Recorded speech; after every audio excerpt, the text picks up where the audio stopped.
Hello and welcome everyone to this week's podcast episode of The Rebuild with my co-host Beth Borody. This is Carmen Turner. We're so excited to be here and excited that today we get to welcome our friend, colleague, peer, Allison Coppel, who has also recently started a podcast. And she is just such a well-known expert and veteran in mining. And we're so excited to have her here. She's a specialist on the social side of ESG, as well as she's just got her hands in so many different areas. So just want to welcome Allison. I am so excited to have you, Allison, because I feel like my own network has expanded tenfold in the few short months that we have known each other. And every time I say your name to someone, they're like, oh, of course, Allison. Yeah, I know Allison. I know the work Allison's done. So I'm so excited to just be able to chat with you today. Well, hi, everyone. And I will already say that network has gotten bigger because of your episode a few episodes ago, where you said, add to the end of the networking conversation, who else do you think I should be speaking to? And just that day, I started to add that practice to when I catch up with someone, saying, anyone else you think I should be speaking to? And it's grown from there. So no, super excited to be reconnected with both of you. And thanks for inviting me on.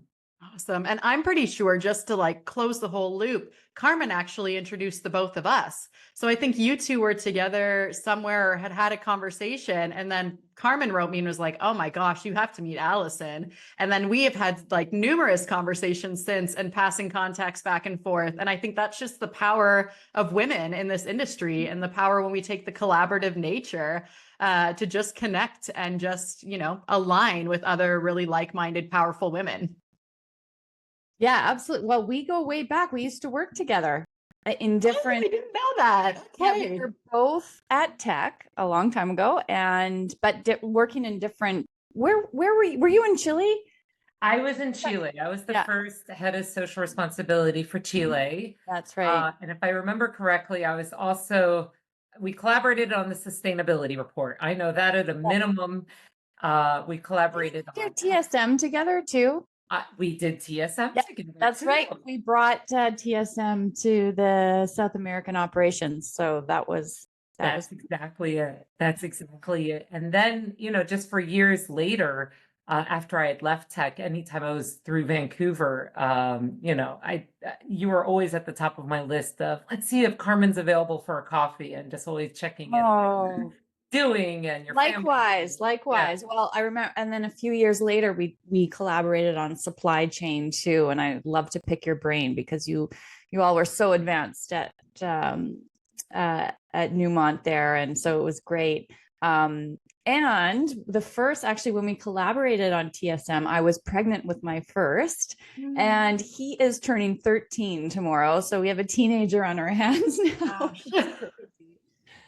Wow, that's cool. I love that. I love how the organic stories happen. And I also love how women just move around this industry and move roles, whatever responsibilities that you're doing. And then again, how those kind of all ebb and flow together throughout kind of life cycles and where people are. So it's great. I think, Allison, as we were thinking about having you come on, we were thinking about, who are awesome women that we would love to just have on the Rebuild to talk about your own rebuilds and talk about what you're doing in life. I think you were top of the list every time we were starting to make our list together. And so I'm looking forward to jumping into what this podcast has done for you, because I know you've shared some of that with us. But maybe Carmen, do you want to just do a little check-in about how you're doing, what you're up to, and we can just kind of hear from each other how the last week has been? Yeah, for sure. It's been a whirlwind of a week. And all of this on a couple of weeks ago, it's fall here in Vancouver. And so we're having a beautiful fall, both warm, sunny days and also lots of rain, which has created perfect conditions for mushrooms. And so for any foragers out there, this year is a particularly good year for chanterelle mushrooms. And so a lot of us go foraging for mushrooms, and we come back with so many bags full this year, and it's a lot of fun. Although the other week, I unfortunately twisted my ankle. I just wasn't paying attention where I was going, walking downhill, and I was on my own too, which is not a great idea. But I twisted my ankle so bad, so I've been like resting it, trying to put it up. It's like completely black and blue, still a bit swollen, and I'm trying to like, all the balls are in the air. We've got a renovation going on. I've got client work that's been happening. All good. So I've been, really just, that's kind of taken over. Plus we have, as you know, we live on the water. We've got a dock, and we have an angry otter on our hands who, Oh no.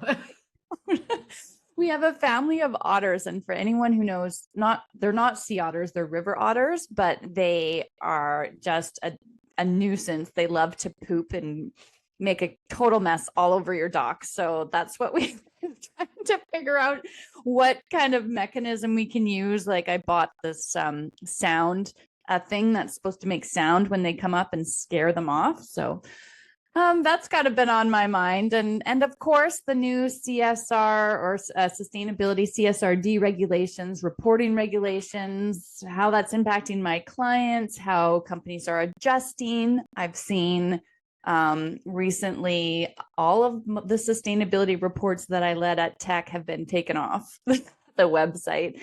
So this has been an interesting response from companies because of Bill C-59 and just the new greenwashing laws and how companies are responding. And they're not the only company. Most companies have taken down even entire pages on their websites on sustainability. So yeah, that's kind of been my world. Plus a 13-year-old, a teenager coming into our house. Can I just say what a reality that is? Because you just said CSRD and Bill C-59 in the same sentence as otter poop. And I think that just really showcases what women have to handle, and like the sheer responsibilities of like, what does the holistic life of a woman working in this industry, or a woman needing to like handle things, what does that look like? So I just appreciate your realness on that front. Allison, I would love to hear how this week is going for you, and just what's on your plate right now. Sure. So my consulting practice has been evolving at 3 aspects around the mining industry, and they are all on full gear this week. So one is International Women in Mining. We launched our updated strategy this week, and we'll be going by our acronym IWIM to emphasize that we're looking at all aspects of equity across the industry, not just from a gender lens. So that's been really exciting to work on. And I'm also working on with them, talking about diving into sustainability reports. I'm doing a benchmarking across our corporate partners of our gender disclosures. And it was something that one of our corporate partners asked for, and said, well, this is such a great asset for everybody. So let's do that and share with the rest and see what trends we're learning from. So that's been a great project. One of my other clients, which is a mineral exploration company, is getting ready for their very first public community engagement process, and just helping them and seeing the quick progress that they have made in a few short months of realizing, oh, this is the work that we have to do to build relationships with communities. Oh, okay, so this is what the work plan looks like. Oh, and it's advancing. So that's been fun. And then the third part of the triangle has been my work with Colorado School of Mines. So I just came back from doing some lectures. I've been lecturing and doing strategic work with Colorado School of Mines for the last 10 years. But now that I'm independent, they're actually contracting me to do that work and potentially some other work as well. So that's been cool. But really fulfilling, not that all of that wasn't fulfilling, is a new process that I'm trying to get my hands around, is around the exciting policy discussions happening in the US around critical minerals. And I happen to live in Washington, D.C. now. And at first it's like, mining in Washington, D.C., it's not really a mining town. Oh my goodness, it is. Because the US government is rapidly trying to come up to speed with all of the other mining governments that have gone through this process of realizing we need a coherent framework across the US to to empower and enable our own domestic mineral development capabilities. And there's so much discussion around Washington. I went to this interesting conference on Monday, and it's pretty cool being one of the only people in the room that can raise their hand and be like, yeah, I've actually been to a mine. And how much that expertise and background is being appreciated right now. There's some really smart people working on this, but the country's just coming up to speed. So, and I'm literally in the middle of it now, living in Washington. So it's been a very full week. And then, of course, the podcast. I dropped my third episode in English and second in Spanish. And all in all, just at the tail end of this rebuild that we'll be talking about, is I'm living at this professional level I never thought possible. And I was kind of likening it to my experience in parenthood. Like, no one could have explained to me what living as a parent would be until I was a parent. And so no one could have really prepared me to living as not just an entrepreneur, but someone who's just saying yes to all the things that interest me. And living at that level, it's been a really cool, intense week.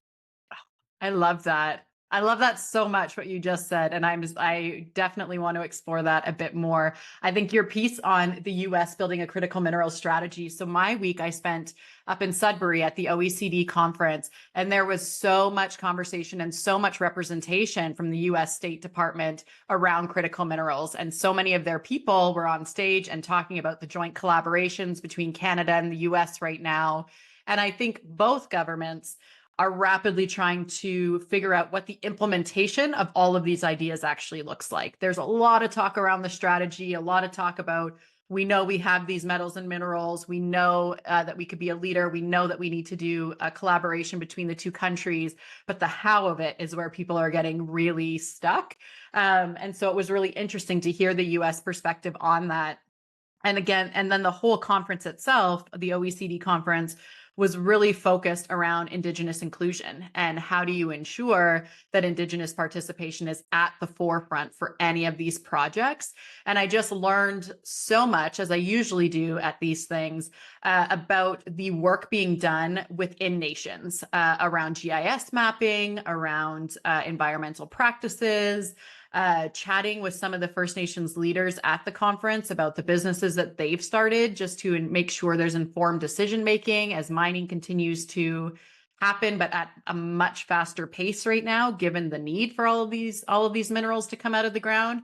So it was a really fulfilling week, and it was the first conference that I have been at. I was there representing IRMA, the Initiative for Responsible Mining Assurance.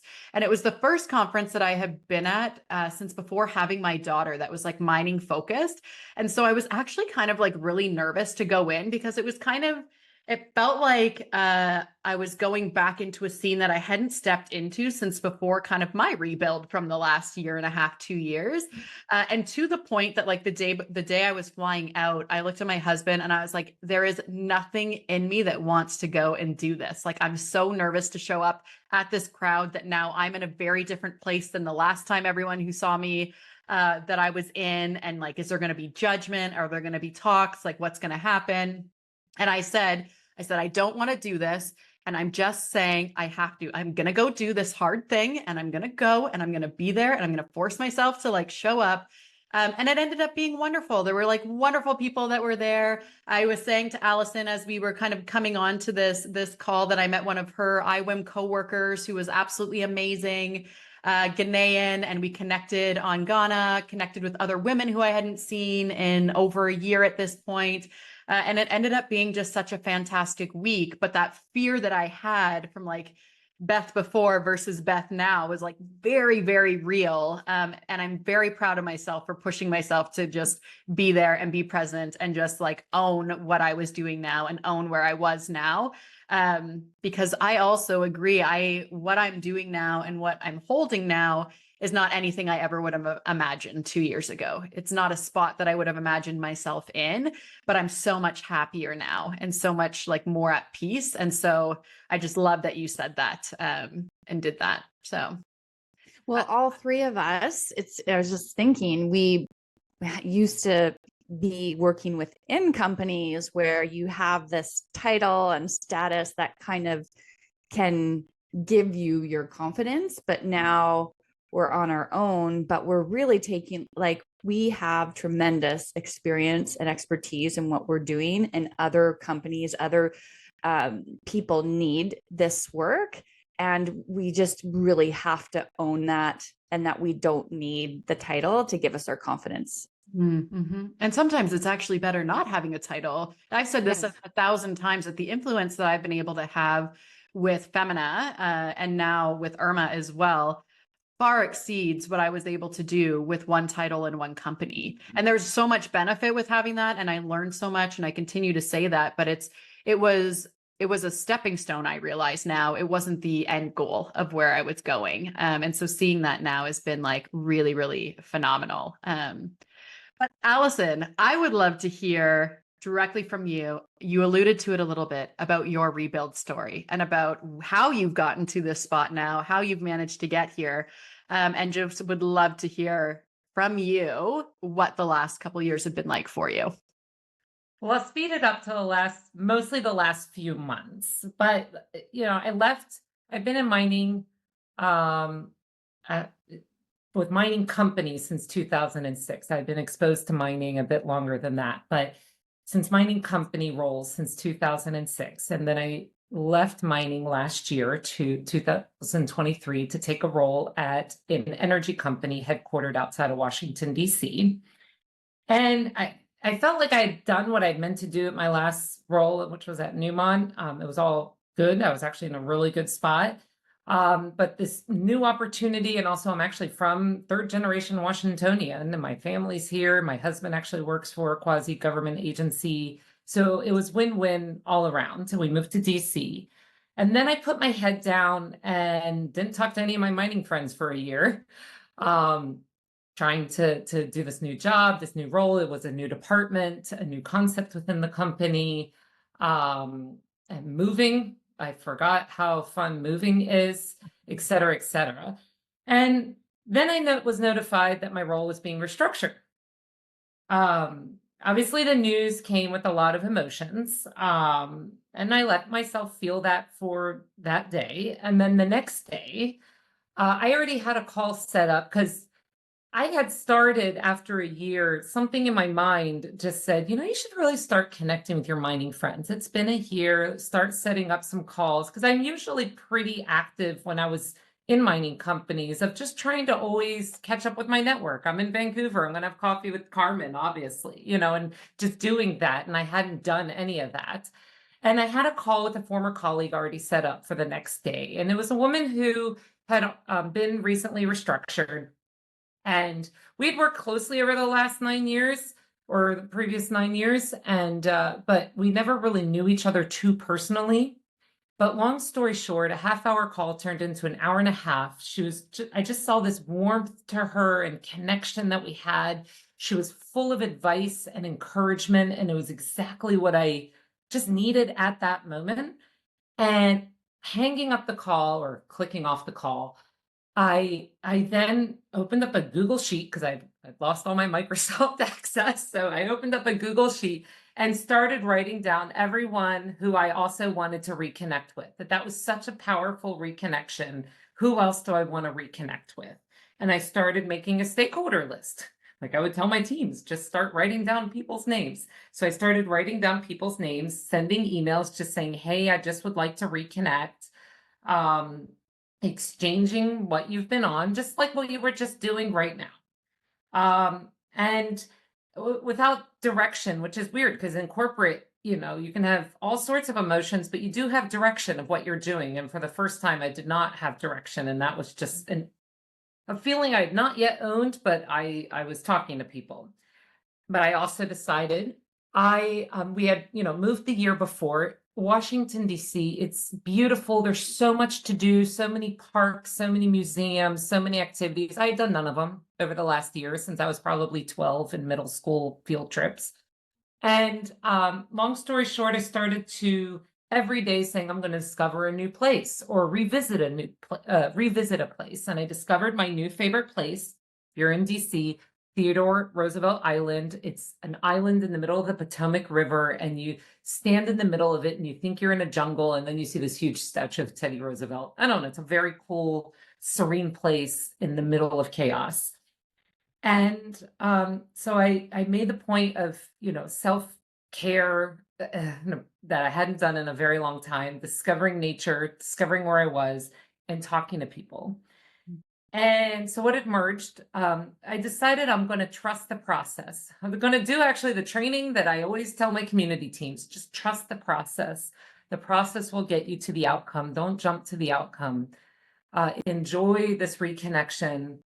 But some things did start to emerge. A few job interviews and discussions started to emerge. And pretty quickly I started to say, well, let me define what I don't want to do. And pretty quickly I defined I don't want a job right now. I just don't. These aren't the paths that I want to go down. I want to go back to mining, reconnecting with people who I had probably taken for granted, having this network. I just loved it. I loved talking and hearing what they were working on and hearing what their lives were. So I wanted to go, why did I leave mining? I was good in mining. I have my network and I know mining. I just spent a year in an industry where I'd be like, oh, I used to do that in my mining company, and just be received with this blank stare of like, I have no basis to understand what you just said. And I hadn't been exposed to that in so long, and it was a fun challenge, but I'm like, why did I need to challenge myself so much? I could just go back to mining, which I love. So go back to mining. I don't want to move. That's what the job processes made me realize. I'm like, we just moved. I don't want to move.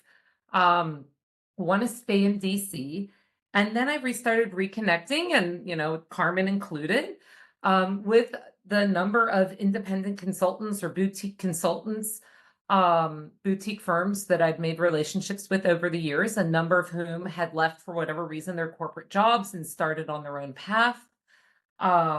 Even before your podcast dropped, Carmen, I think we had spoken recently, and it really resonated with me, your story of, what you were doing and how you started your consultancy, and a number of other people who, not that I was nervous that they wouldn't be helpful, but overwhelmingly surprised how helpful my independent consultant network has been, in terms of like, here, you need this insurance, or here, here's how you have this type of conversation for business development. And, they could be seeing me as a potential competitor, but absolute love and support and encouragement, like, take this path.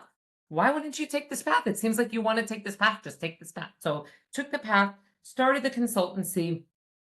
Pretty quickly, a former colleague got me in touch with the mining company, or the mineral exploration company I'm working with. And then I shared the other things that I started working on pretty quickly. I skipped a stage because before I figured out the consultancy, I skipped a big stage. I listened to your podcast. And I should just pause there for a second. Your podcast came out. I remember the exact drive. I was driving from DC to Annapolis. It's like an hour drive. And I said, oh, I'm going to, listen to this podcast on this drive. And I was already in Annapolis. So I pulled over, and I just was overcome with emotion. I was like, I was a little early to my appointment, and I was like, this is the vocabulary. This is it. This is what I'm doing. I'm doing this rebuild. Because, I was trying, and I was really leaning into all these positive things, but the emotions were swirling on a daily basis. A lot of anxiety, obviously. We just bought this home outside of DC. Just a lot of emotions, and not all of them productive. But this rebuild, I was like, yeah, that's what I'm going through. Tell me more about what I'm going through. And you just provided this safe space for me to give myself permission that this stage is meaningful and okay, and I'll be okay. And I should just lean into it and keep leaning in, and don't, let the anxiety overwhelm me. So I did that. And then one more thing, and then I'll stop talking. But so you gave me this vocabulary and the structure and the space, and then I leaned in first to the podcast idea. And I started listening to other podcasts, especially about mining. So I was like, what a great way to catch up about the mining industry. And with the exception of Emily King on the Rocks and your podcasts, and not to judge any podcasts I hadn't listened to, but the ones I was listening to just weren't resonating. They're about the industry. If there was a sustainability topic, it was very macro, very top level. It just didn't resonate with me.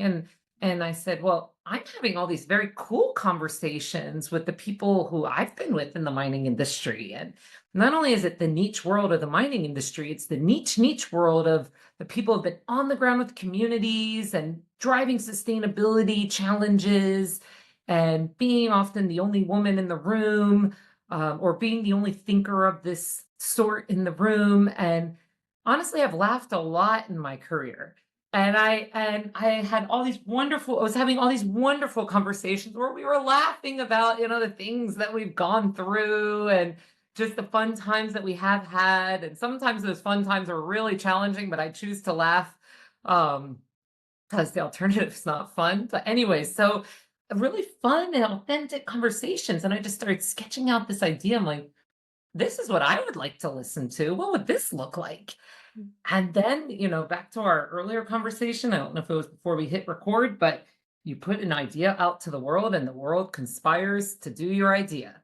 All of a sudden, I put this concept paper out, and my husband's cousin, Silvana, if you're listening, thank you.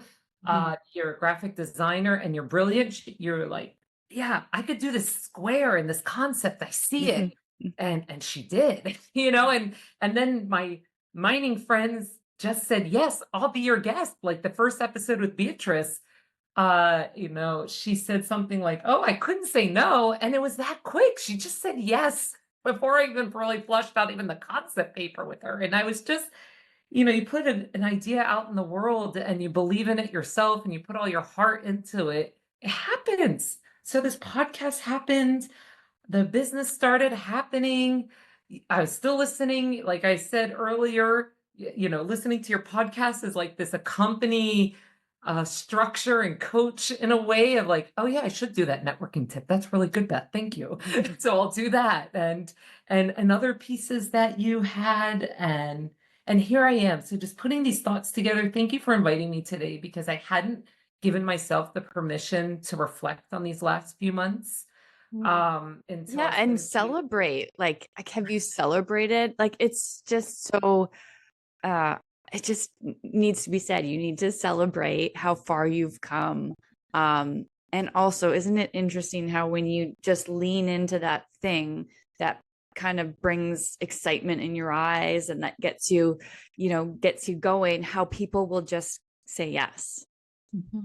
People feed off of that. They feed off energy. And I think we found this too with this podcast, the way that you were explaining how with your podcast, you wanted to do something that was authentic and the conversations are real. And I've listened to you do the episodes that you have and I love them. And I told you, I reached out to Beatrice after listening to yours.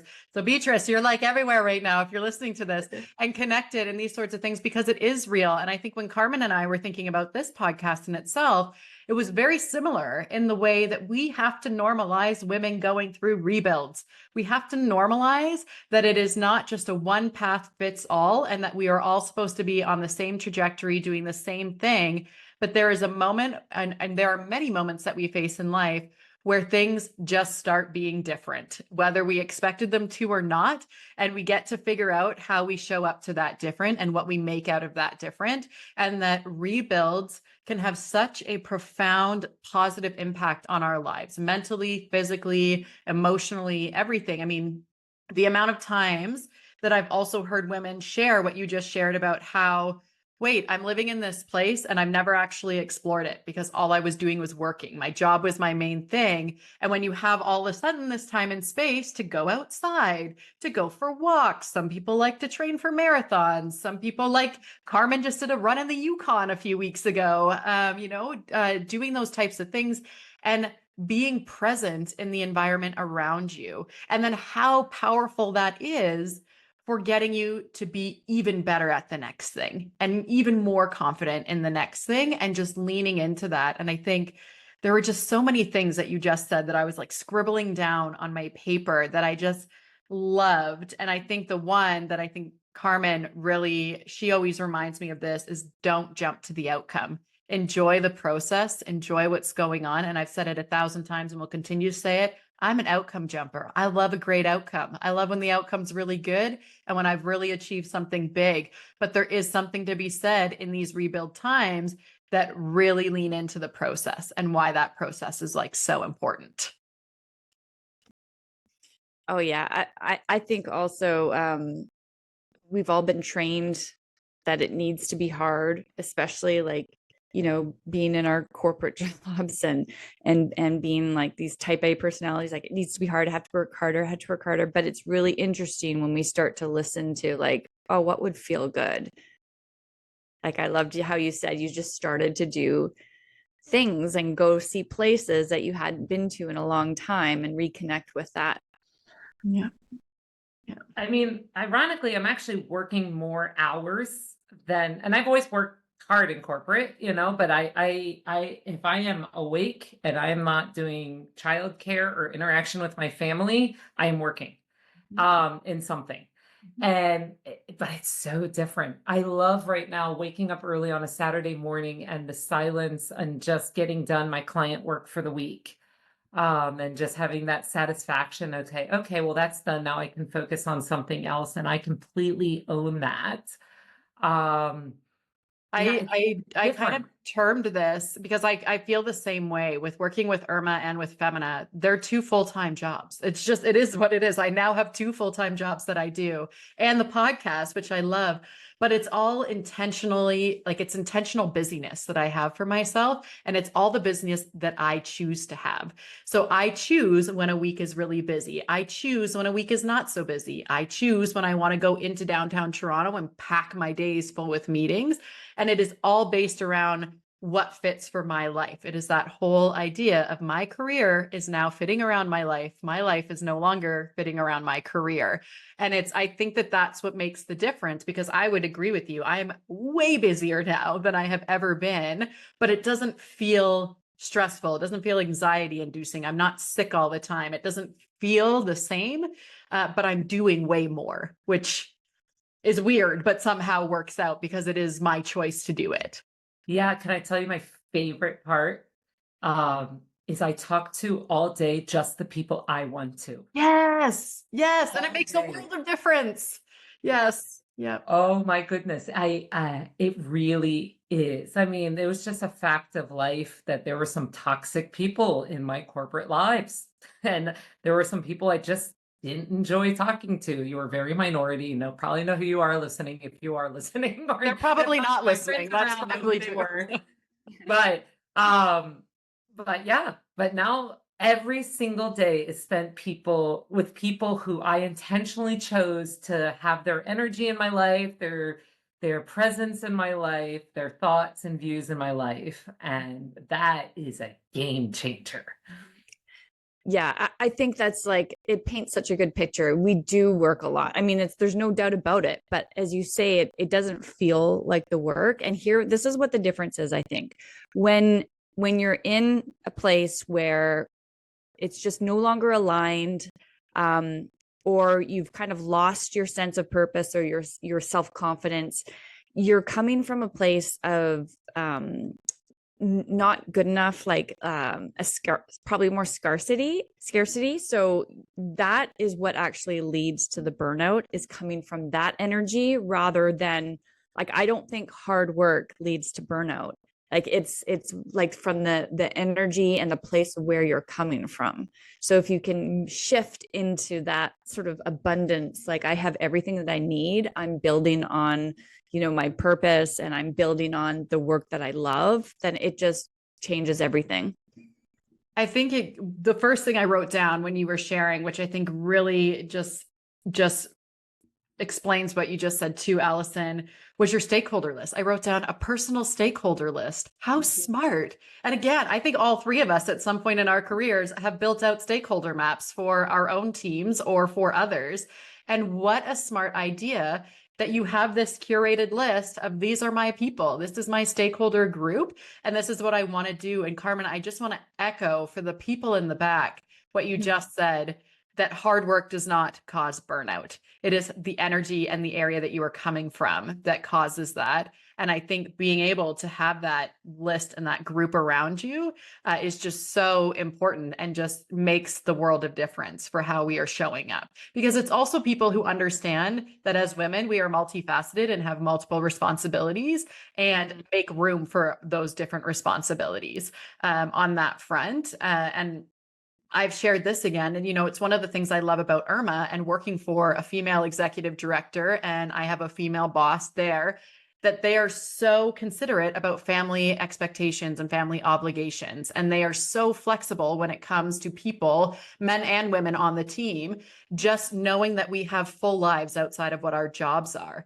And that makes a difference. It's not that they expect us to be on 24/7 because we work for them. It's like, you work for us and we're so grateful for that. And we want to make sure that you are well and present for your families and friends as well. And like, that is more the shift that we need to get into and we need to be seeing. And part of me often wonders that as women, is this why we see more and more women starting their own things, not going back to the corporate role, not going back to what was, but are starting their own businesses and starting to do things differently where we can get fulfillment from what we're doing.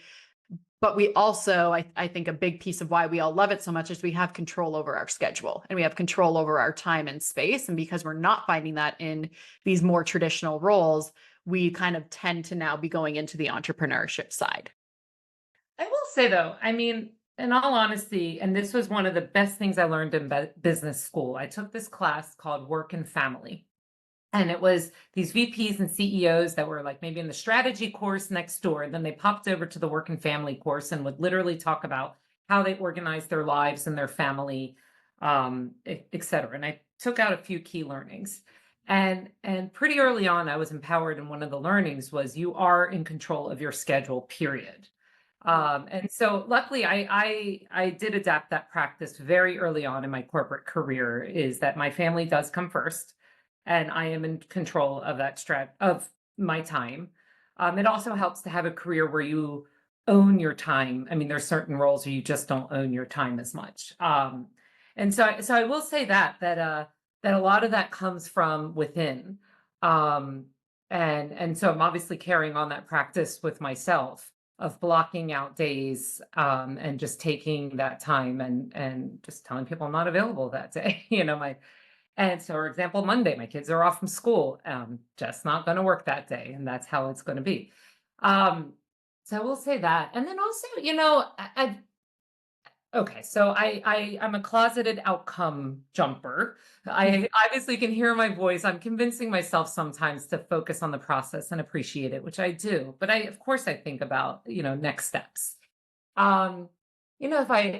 Have I come to a thought yet? Would I go back to a corporate job or not? I really haven't. I mean, I'm so in this experience, I can't even ask myself fully that question. But, I could also see myself as a possibility that I do this. I fully learn what I'm going to learn. I've been exposed to the industry in a way that I hadn't been already in the last few months.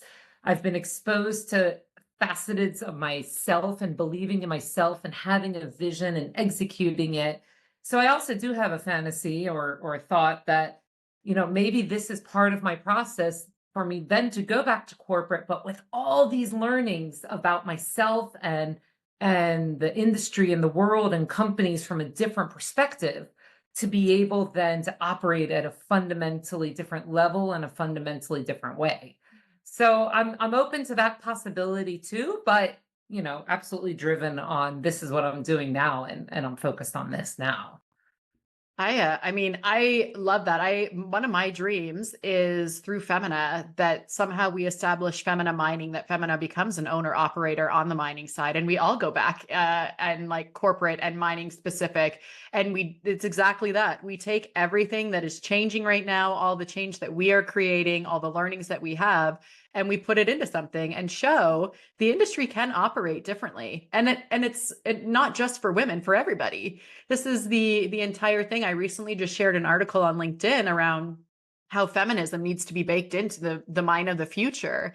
And that isn't man-hating, that is like equality for all. That's like, we need to make mining a place where everyone feels welcome and people don't feel like they need to leave because they've burnt out and they don't have that control. And we need to just take these learnings and show what a fun, fascinating industry this can be, and how much better it can be when people are actually taken care of in a holistic manner and a holistic way in self. I think you just put something out in the world that the world's going to start to conspire. I hope so. I may have done that on purpose just there. So yeah. I mean, you're on a path with this, Beth. And I mean, just to bring to light some of the brainstorming we've already been doing about what if we take a proactive leverage proactively female mining investors and bring female mining investors proactively to a coordinated table. What does that mean? You know, what if we take, as expanding on this brainstorm we're having live, you know, this company, operator, investor, piece of the mining industry where we fully want to be ourselves and work. Yeah. What does that look like? Yeah. I think you're putting something out there, Beth. That's exactly Really it. And it's the whole thing that none of this would have happened if I was not forced to go through the last year and a half that I was. If I was not forced, where life just said, nope, we're going somewhere different. And I could have taken that 1,000 different ways. I could have just crumbled and, you know, gone away and been like, this industry is not for me. Or I did what I did and I showed up. And it truly, if I didn't go through the learnings of what this rebuild has done, building my network, connecting with people, leaning into what felt good to me, there's no way we would be having these conversations right now. And so that's the exciting part about when we go through these rebuilds, is this beauty that comes out on the other end and this greatness that comes out on the other end. And then it's kind of combining dreams with other people. And I think that's, Allison, you and I have had that with the investment side. Carmen has been like my number one dream partner since day one that I stepped foot in this industry, I feel, and has just watched and helped develop everything that we have seen grown through Femina and beyond. And I think, again, it just wouldn't have happened without these rebuilds. There's no way I would have been able to think creatively in the way that I have. I would have had the space to think about this, or would have made the connections that I've made without all of this.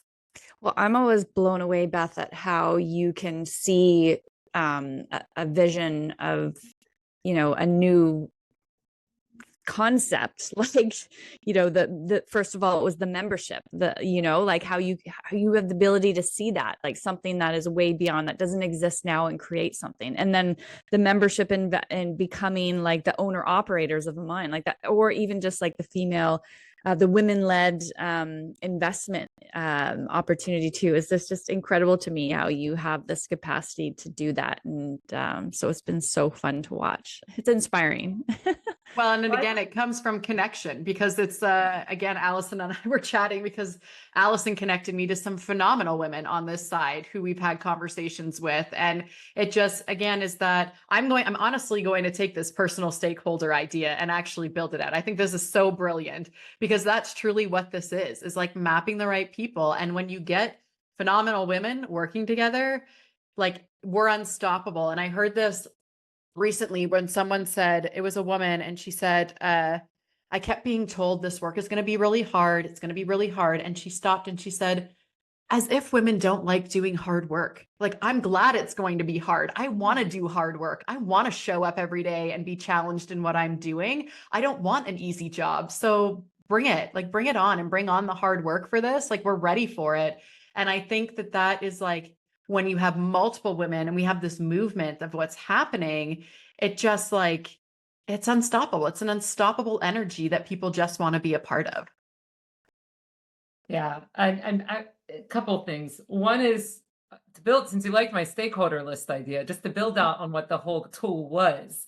So I built out the list, and then I started, and I only did this at the beginning because at the beginning I needed more meaning and needed more reflection. After every call, I would take the step to write down what I learned from that call and what I take away from that call. And I stopped honestly, I stopped doing that because I was having so many calls, I couldn't keep up and I was just so in it. But in the beginning, I needed, as part of this rebuild process, I needed that moment of, I was also the week, it was like 1 week of my life, my husband and I decided we were going to meditate every day. And so it was that week, and I was very in tune, and I needed to have this structure, and I was listening to your podcast, and it was all happening kind of in a similar time. And I started to really be purposely reflective of what I was getting out of each one of these calls. So I still have, and Google Sheets fun because you can just pull it up from your phone easily and just tack on ideas when you want. And so that was part of that tool. So I'm glad that helped. And then the second is just thank you both. I mean, it just, I guess maybe everything's, once it's out, then it all aligns. And you just, when your podcast hit, I mean, you had a teaser out a couple days before. And of course, I'm always interested in, Carmen, what you're doing. And then, obviously recently connected with you, Beth. I was like, oh, okay, let's see what Carmen's doing. I'm really excited about that. And then that image I still have in my mind of pulling over and just feeling this like, this is what I'm doing. I'm rebuilding. Yes. So thank you to you both for just being you and creating the space. Thanks, Allison. This has been so much fun, and really great connecting. Beth, anything else before we land this I think plane? Allison just like landed that so perfectly for us. Yeah. That was just like the perfect way to kind of wrap up. But I just am so grateful for this conversation and so grateful for you both. I think, I'm building that stakeholder list and connecting and capturing those learnings. I think one thing that I also feel like is going to naturally come out is the excitement of figuring out who to connect to with who. As these conversations keep happening, how do we keep building each other's networks, and how do we keep building that momentum for each other? So lots of great tools and ideas kind of shared in this episode, and just hearing your story, Allison, has just been wonderful. So just thank you. Thank you for this. And this is why we do it. And I love this. Awesome.